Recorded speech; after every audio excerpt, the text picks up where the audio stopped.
الذين إذا أصابتهم مصيبة قالوا إنا لله وإنا إليه راجعون.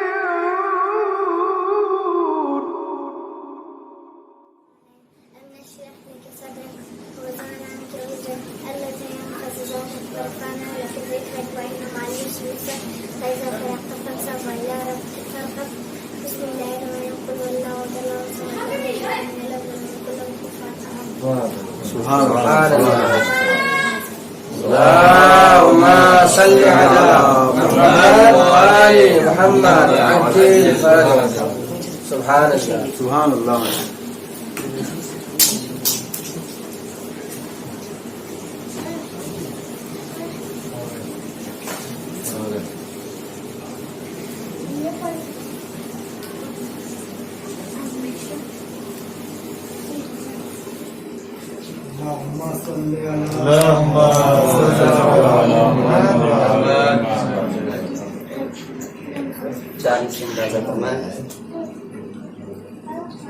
کیا حسین نام حسین ابن علی لکھا ہے.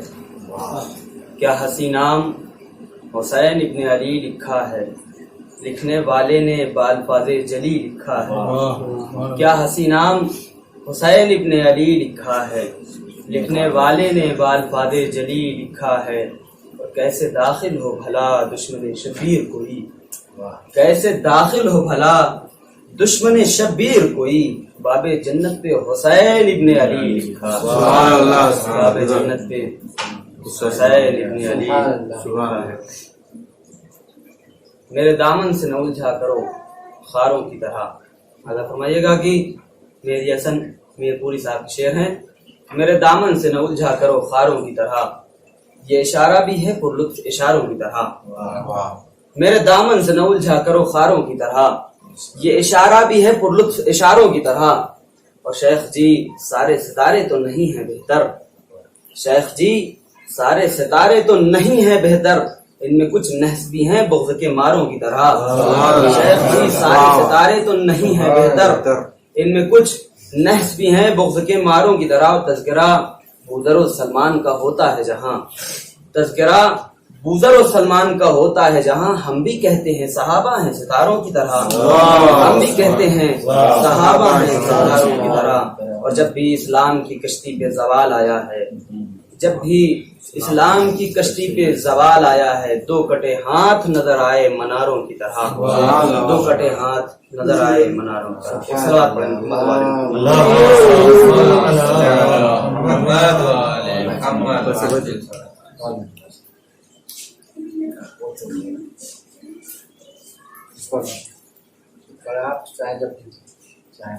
اللهم صل على محمد وآل محمد.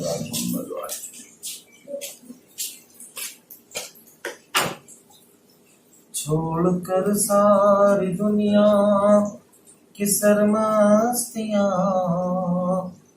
ایک تیرا میں کدا ڈھونڈتے ڈھونڈتے.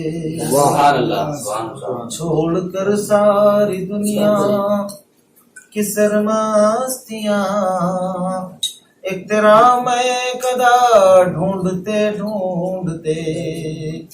چھوڑ کر ساری دنیا کی سرمستیاں ایک تیرا میں کدا ڈھونڈتے ڈھونڈتے. ساقیا تیری چوکھٹ فہم آ گئے بوئے خاک شفاء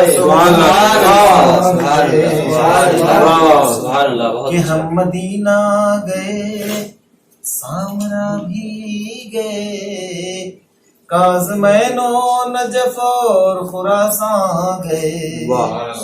کہ ہم مدینہ گئے سامرا بھی گئے کاظمین و نجف اور خراساں گئے. پہنچے جب کربلا میں تو دل نے کہا خلد میں آ گئے گھومتے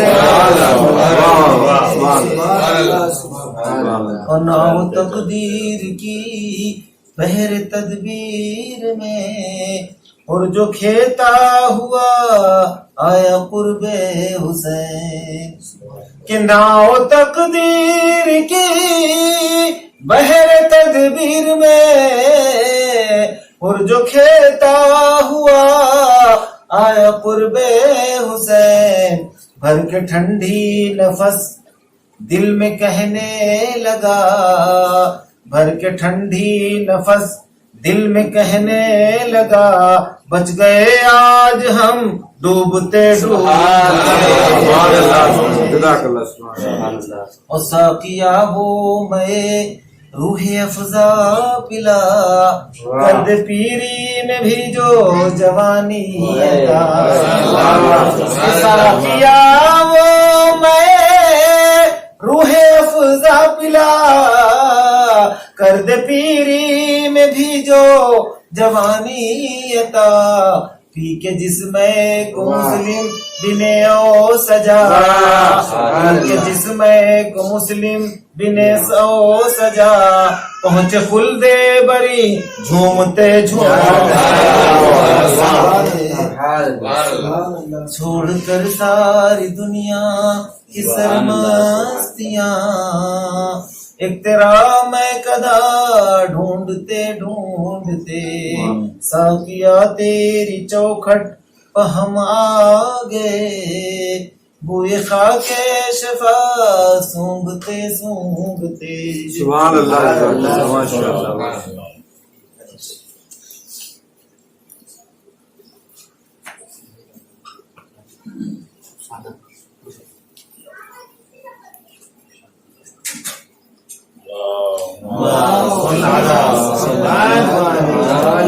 محمد عجل فرجا۔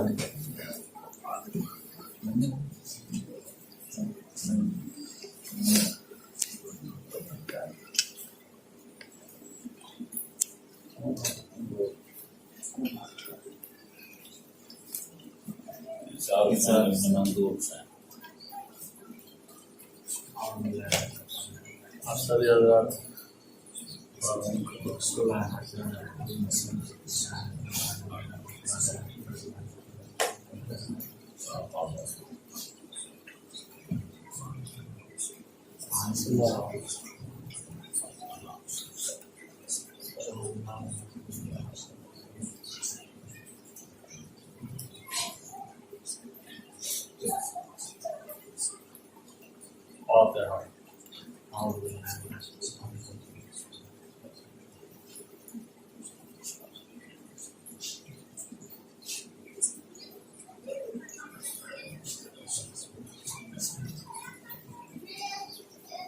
أعوذ بالله السميع العليم من الشيطان اللعين الرجيم. بسم الله الرحمن الرحيم وبه نستعين وهو المعين.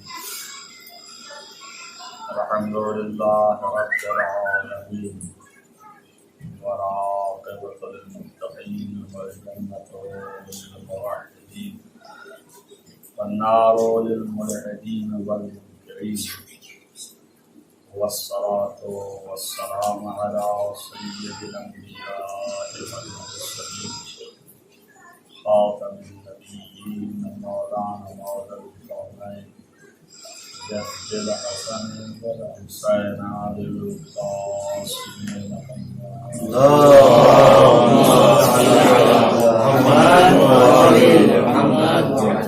ولا سيما على ابن عمه ووزيره ووصيه وخليفته مقر كل غالب غالب كل غالب مولانا علي بن ابي طالب. اللهم صل على محمد وآل محمد الطيبين الطاهرين المعصومين المظلومين الذين أظهر الله عنهم الرزق وطهرهم تطهيرا. اللهم صل على محمد وآل محمد أجمعين من يؤمن هذا إلى قيام يوم الدين. أما بعد فقد قال الله سبحانه وتعالى في كتابه الحكيم بسم الله الرحمن الرحيم تبارك الذي بيده الملك وهو على كل شيء قدير الذي خلق الموت والحياة ليبلوكم أيكم أحسن عملا صلوات اللهم صل على محمد وآل محمد. فائدہ قرآت کے اعتبار سے حیات ہونا نہیں چاہیے.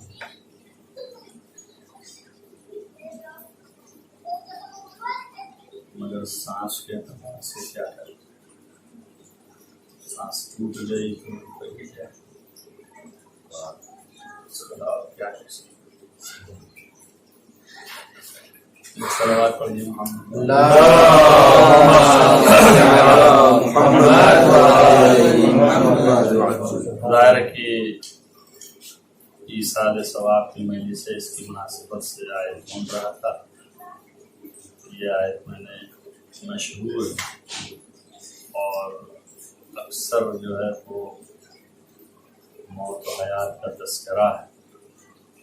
اس کی مناسبت سے یہ آیت مورد استدلال و استشہاد پیش کرتے ہیں اور جس کے اندر زیادہ غور طلب جو ہے وہ یہ ہے کہ اللہ نے سب سے پہلے دلیل جو پیش کی ہے موت اور حیات کے خلق کرنے کی وہ اپنی قدرت اور ہر شے پر قادر ہونے کو دلیل. یہ نہ سمجھیں آپ کی ایسے ہی موت و حیات خلق ہو جاتی. موت و حیات پر قابو صرف وہی رکھ سکتا ہے جو قادر مطلق. اس کے پاس ساری کائنات کی ملوکیت اور ساری کائنات کی ملک اس کی ید قدرت میں ہو وہی یہ صلاحیت رکھتا ہے. چنانچہ دوسری جگہ پر بھی اللہ نے اسی ذیل میں بات کہی کہ بندہ ہو الولی. اللہ هو الولی. اللہ جو ہے وہی ولی ہے. وہو یحیی الموتى اور وہی مردوں کو زندہ کرتا ہے. وعلی کل شیء قدیر اور وہ ہر چیز پر قدرت رکھتا ہے. چنانچہ وہاں پر بھی یہ ہے کہ یہ واو تفسیریہ ہے یا یعنی عطف اس طرح کا ہے کہ اس معنوں میں تفسیر کر رہا ہے کہ وہ چونکہ ہر شے پر قدرت رکھتا ہے لہذا موت ہو یا حیات ہو، حیات کو خلق کرنے پر موت کو خلق کرنے پر بھی وہی قدرت رکھتا ہے. اور اس سے پہلے بالاتر جو بات کہی تھا فاللہ هو الولی. اللہ ہی جو ہے وہ حاکم، اللہ ہی جو ہے وہ سرپرست ہے، مالک ہے اور حاکم ہے. ظاہر کہ مالک کا بھی مفہوم ولایت میں ہے اور حکومت کا بھی مفہوم ولایت میں ہے. کہا کہ یہ ولی ہے، حاکم بھی ہے، مالک بھی ہے. یوں سمجھ لیجئے کہ یہی اس کی تفسیر ہے. تبارک الذی بیدہ الملک یعنی وہ ایسا قادر ہے کہ وہ حاکم بھی ہے اور مالک بھی ہے. ہر ملوکیت اسی کی ید قدرت میں. اور بعض روایات جو تشریح اگر کرتی تو ان میں کلام پیدا ہو جاتا ہے. اگر ہمارے فہم کے مطابق نہ ہو تو ہم اس میں نکالیں گے.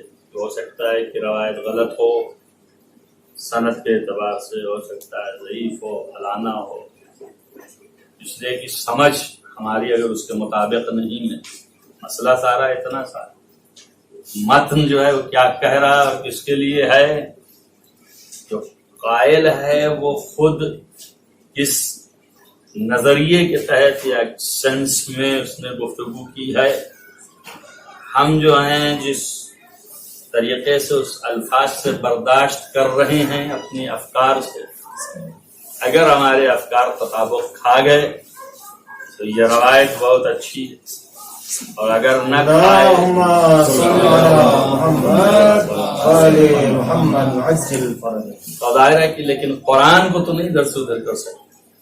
قرآن نے اس کو ہر طریقے سے واضح اور روشن کیا ہے. بسا اوقات بعض چیزیں ملوکیت پر جو بات کی گئی ہیں قرآن کے دائرے میں کہ ہر حکومت اس کے ہاتھ میں آئے، تو ظاہر ہے کہ شبہات پیدا ہوتے ہیں کہ کافرین ہو، مشرکین ہو، ظالمین، ان کی حکومت ظاہر ہے کہ از نظر خالق و مالک. وہ بات اور ہے کہ قرآن کی خود بھی یہ آیت ہے، مگر چونکہ جبریوں نے کھینچ لیا اپنی طرف تو ذہن ذرا ادھر چلا جاتا ہے. کوئی ورقہ بھی نہیں جو ہے وہ ساقط ہوتا بغیر اس کے. تو اس ظالم اور اس کافر اور اس بد کردار میں کون سی قوت موجود ہے کہ یہ حکومت کر لے جائے؟ ناممکن ہے، پتہ ہی نہیں ہلتا. تو اسی میں کون سی طاقت آ گئی؟ یہ بھی ایک ضعیف ہے، مگر یہ کہ اذن بمانی اس شکل میں کہ اختیار دیا ہے اللہ نے. اور دوسرا یہ کہ جسے ہمارے محاورے میں کہتے ہیں کہ رسی ڈھیلی کر رکھی، تو وہ رسی کے ڈھیلی ہونے سے اور اختیار پا جانے سے ظالم اپنے ظلم پر تلا ہوا ہے، طغیان میں مبتلا ہے، اور وہ برابر حکومت کر رہا ہے. لیکن وہ یہ احساس بھی دلا رہا ہے کہ نہ سمجھ لو کہ تم خود مختار ہو اور تم خود جیسا چاہو مطلق العنان، اپنے طور پر جیسا چاہو ہانکو. اگر ہم ابھی چاہ لیں تو تمہارا یہ سب ختم ہو جائے. مگر یہ کہ ہم بھی تلاش میں رہتے ہیں اور یہ چھوٹ دیتے ہیں کہ جو تمہارے اچھائیاں اور نیکیاں کبھی کبھی کہیں سے نکل آتی اور ہو جاتی ہیں، ان اچھائیوں اور نیکیوں کی تمہیں یہاں پر جزا مل جائے اور تم اس کا فیض اٹھا لو. اس چھوٹ کے تحت تم جتنا چاہے ظلم کر لو، لیکن جب موقع آئے گا تو پھر لپیٹ دیں گے. اس لیے کہ ہر چیز جو ہے ایک حد و حدود رکھتی ہے. اگر آپ جو ہے زیادہ ہی بڑھیں گے تو پھر اب جسے ہمارے یہاں کہتے ہیں کہ پیمانہ لبریز ہو گیا اور پانی یہاں تک پہنچ گیا تو کیا کریں. وہاں پر یہی ہے کہ دیکھیے اب ہر جگہ انکار تھا، چنانچہ اس آیت کی ذیل میں کہ جہاں پر یہ کہا جاتا ہے کہ فرعون جب پہنچا وہاں دریائے نیل کے پاس تو اس نے اپنے سارے ماتحت لوگوں سے خطاب کر کے کہا کہ دیکھا میری خدائیت کا معجزہ، میری خدائیت کا یہ معجزہ ہے، میری الوہیت کا، کہ میں نے قوم بنی اسرائیل کو جدا کیا اور اپنے اختیار سے میں نے یہ دریائے نیل میں پانی بھی ہٹا دیا. یہ میری حکومت کا کرشمہ تھا. تب اللہ نے کہا، سب نے کہا کہ بے شک تو ہے ایسا. تو اللہ نے کہا کہ پھر اب پتہ چل جائے گا کہ تیرا اختیار ہے کہ نہیں ہے. جب بیچ میں پہنچا تب ڈبونے لگا کہ اب اگر تیرے اختیار میں تو نے راستے بنائے تھے تو اب بھی ایسے ہی اختیار اپنا دکھا. اور سب کو عبرت کا مقام آ گیا تو اس نے کہا نہیں اب تیرا ہی اختیار ہے، میرا تو کچھ بھی نہیں ہے. تو اللہ نے کہا الان، اب تو کہہ رہا ہے کہ میرا اختیار ہے، ابھی تک نہیں سمجھ میں آیا تیرے. تو معلوم یہ ہو گیا کہ حکومت ہم نے اختیار جو دیا ہے اور رسی ڈھیلی کر رکھی ہے تو یہ بھی ہماری طرف سے ہے، اور وہ صرف وقتے کے لیے ہے کہ جو کچھ تھوڑی بہت نیکی نکل گئی ہے اس کی جزا حاصل کر لو. ایک صلوات پڑھتے ہیں محمد والا. اور اس سے ہمیں بھی ایک عبرت حاصل ہو گئی کہ ہم بھی موقع تلاش لیں، کہیں ایسا نہ ہو جائے کہ فرعون کی طرح جب موقع آخری آئے تو توبہ کرنے بیٹھے تو ادھر سے آواز آئے الان. اب تو نہ ہونا چاہیے، اس لیے کہ موت کا پہرا ہر وقت ہے. اس سے زیادہ یقینی کوئی چیز دنیا میں نہیں ہے. اور اس سے زیادہ مغفول کوئی چیز دنیا میں نہیں. سب جو ہے یقین رکھتے ہیں کہ موت آئے گی، پکا یقین ہے کہ آئے گی. آخرت کا یقین ہو یا نہ ہو زبانی ہے، لیکن یہ کہ جتنا موت کا یقین ہے کسی چیز کا نہیں، آنکھوں سے دیکھ رہے ہیں، انکار نہیں کر سکتے. لیکن سب سے زیادہ مغفول یہی ہے، توجہ نہیں ہے ایک لمحے کے لیے تو کہیں ایسا نہ ہو جائے. راجا توبہ ہمیں ہر وقت جو ہے وہ ہونا چاہیے، آمادگی توبہ کی، کہ کہیں ایسا نہ ہو جائے کہ وہ آخری وقت رہے اور ہم توبہ کریں تو آواز آئے اعلان اب نہیں ہو سکتا ہے، جو کیا تم نے اس کے لحاظ سے اب موقع نہیں ہے. ہم نے موقع دیا بہت تمہیں، فراہم کیا بہت تمہیں، لیکن تم نے اس موقع کا فائدہ نہیں اٹھایا ہے. لہذا اب تمہاری یہ توبہ سنی نہیں جائے گی. مگر یہ کہ بہرحال بندگان خدا ہیں، اور جتنا اس کو پیار ہے اپنے بندوں سے اتنا کسی کو پیار نہیں.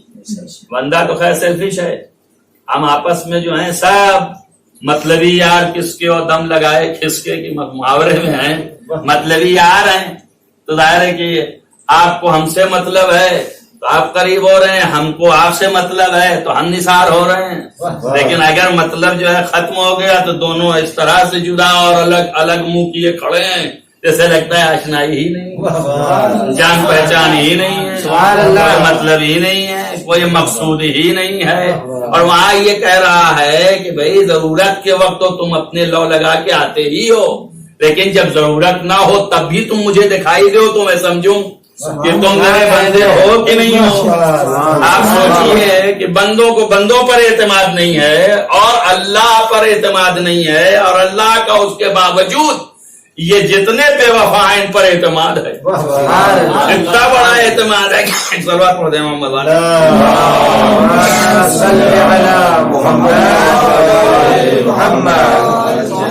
اتنا بڑا اعتماد ہے خدا کو، اس نے مہلت دے رکھی ہے کہ کل پرسوں نرسوں مدت دے رکھی ہے، آج نہیں کل یہ پھر بھی آ جائے، پلٹ کے آ جائے. موقع دے رہا ہے، اعتماد ہے تبھی تو دے رہا ہے موقع.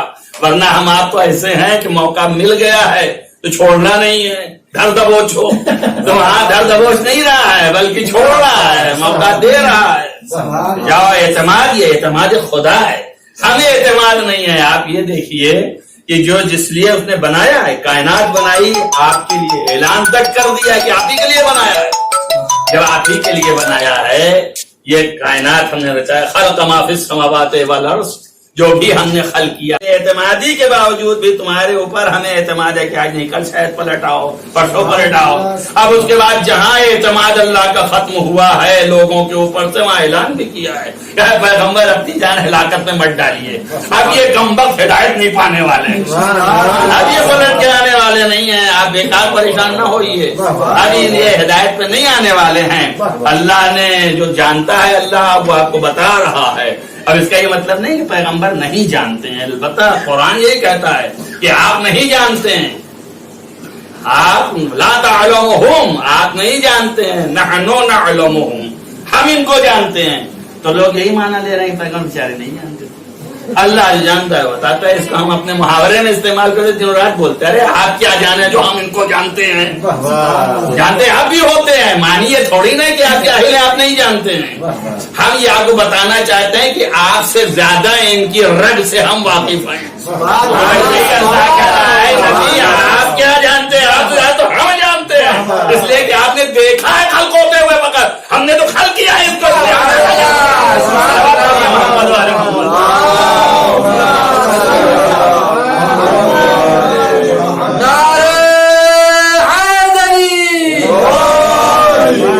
ہم نے اس کو خلق کیا ہے، ہم نے اسے بنایا ہے، ہم اس کی رگ رگ سے واقف ہیں. اور آپ کو میں بتا رہا ہوں کہ دیکھ لیجئے یہ حال ہے ان کے. آپ نے تو دیکھا ہے، آپ کو بھی آگاہی ہے، مگر یہ جملہ اس سینس میں ہے اور ایسا ہی سمجھنا چاہیے. اور اللہ اس سے آگے سمجھیں گے تو ہلاکت کی منزلوں پر جائیں گے، خرابیاں پیدا ہوں گی. اب ظاہر ہے کہ اللہ نے کہا ہے یہی رزق ہے، اسی رزق کی تلاش میں رہیے. کہا ہے کلو من طیبات ما رزقناکم، جو کچھ بھی ہم نے رزق دیا ہے آپ کو اس میں سے جو پاکیزہ ہے اسی کو کھاؤ. ولا تطغوا فی، اور اس میں طغیان نہ کرنا، اس لیے کہ اگر کسی نے طغیان کیا تو پھر یحلل علیکم غضبی، تمہارے اوپر جو ہے ہمارا غضب طاری ہو جائے گا، اور جو بھی طغیان کرے گا اس رزق میں اس کے اوپر ہمارا غضب طاری ہوگا۔ اس کے بعد پھر قاعدہ ہی ہے کہ میں یحلل علیہ غضبی، جس کے اوپر ہمارا غضب طاری ہو گیا فقد ہوا، تو پھر وہ ہلاک ہو گیا، ختم ہو گیا، چلا گیا۔ غضب اگر ہمارا آ گیا، مگر کہاں؟ جو ہم نے رزق دیا ہے اس کے طیبات میں جاؤ۔ اب سارے لوگ لگے ہوئے ہیں، اللہ کہہ رہا ہے یقیناً، بڑا مفہوم مطلق ہے، بڑا عام ہے، اب آپ تو عام و مطلق والے اس لیے بولنا پڑ رہا ہے، بڑا مفہوم ہے، اس کے اندر سب داخل ہے، یہ بھی ہے وہ بھی ہے۔ میں دال روٹی کی بات نہیں کر رہا ہے کہ آپ جو ہے سمجھ جائے اور کھا لیے تھوڑے سے آلو روٹی اور سبزی، آپ نے ناشتہ فرمایا تو بیان نہ کرنا، اس میں اسراف نہ کرنا، لگے اسراف نہ کرنا۔ ارے بابا اس کی بات نہیں کر رہا ہے، جو رزق ہم نے طیب دیا ہے، دنیا میں سب سے طیب ترین رزق کا نام ہے معرفت خدا بند عالم، ولایت علی ابن ابی طالب۔ ان طیبات میں سے کھاؤ، اس میں ولا تطغوا فیہ، اس میں طغیان نہ کرنا۔ ظاہر طغیان بتاتا ہے، طغیان کے معنی انکار ہے یہاں پہ۔ ظاہر کون دال روٹی کھا کے انکار کر رہا ہے دال سے؟ دال تو دو لوگ ہی لگائے ہوئے ہیں روز کلیجے سے، یہ آلو تو برابر ساتھ میں ہے، اس کا کون انکار کر رہا ہے؟ بہت آگے بڑھے تو سیب زمین سے ہٹ کر کے سیب درخت ہی کھا لیا آپ نے، یہ تو ہے ہی ہے، اس سے انکار نہیں ہے۔ ولا تطغوا فیہ کا مفہوم یہ ہے کہ جب تم اس پاکیزہ نعمت کی طرف جاؤ، یعنی معرفت خدا بندی، یعنی ولایت الہیہ، تو اس پہ انکار نہ کرنا۔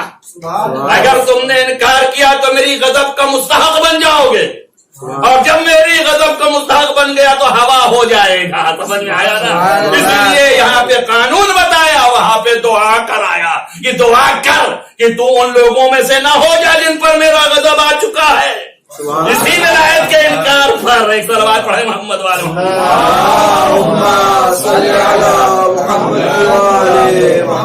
اهدنا الصراط المستقيم صراط الذين أنعمت عليهم غير المغضوب عليهم ولا الضالين۔ تو ظاہر ہے کہ جس کی وجہ سے تم لوگ جو ہے وہ مغضوب نہ ہو جانا، تم لوگ بھی مغضوبیت کے دائرے میں نہ آ جانا، جس کی وجہ سے لوگ آ گئے ہیں۔ اور وقت نہیں ہے اس وقت، ورنہ عرض کرتا کہ یہ بھی اس کے دنبال میں کتنے ہیں لوگ یہودی عیسائی تک پہنچے ہیں، جتنے ہلاک ہونے والے ہیں وہ سب مغضوب خدا میں داخل۔ ظاہر ہے کہ غضب میں اگر نہ آئیں گے تو ہلاکت کیسے ہو؟ اور اس کے بعد امام سے پوچھا بھی کہ غضب ہے کیا؟ امام نے فرمایا کہ غضب کا کیا مطلب لیتے ہیں یہ لوگ؟ انہوں نے کہا یہ لوگ کہتے ہیں غصہ ہو گیا ہوگا۔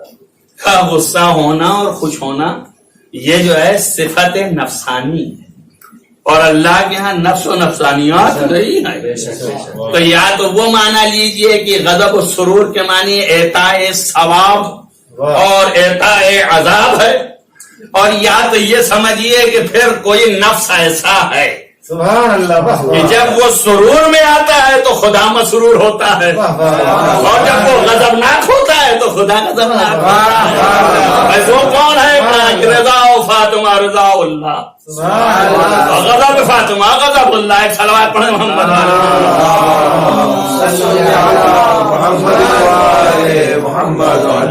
اب دائرہ کہ اس کے علاوہ کیا ہو سکتا ہے کہ انسان جو ہے وہ صرف اس لیے خلق کیا گیا ہے کہ دیکھا جائے، موت و حیات جو دی ہے اس لیے کہ تم میں کون احسن و عملہ۔ اب اس کے بعد کہہ رہا ہے احسن و حسن تو تمہارا ہے، تمہارے اعتبار سے، البتہ اللہ اپنے اعتبار سے دیکھے تو ہم جو ہے اپنے ہی اعتبار سے احسن عمل جو ہے نہیں انجام دے پا رہے ہیں۔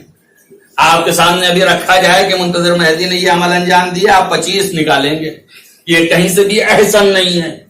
اور سال اللہ و تفال ہر ایک دوسرے کے ساتھ، جبکہ دعویٰ بھی ہوگا، دلائل بھی ہوں گے اور سب کچھ ہوں گے، تو ہم جو ہے آپس میں احسن نہیں طے کر پا رہے ہیں۔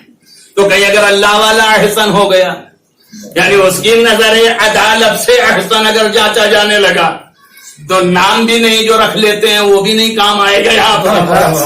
اس کی عدالت جو ہے بڑی تگڑی ہے، لہذا احسن کیا، اس لیے اس نے احسن کی جزا کی بات کی ہی نہیں،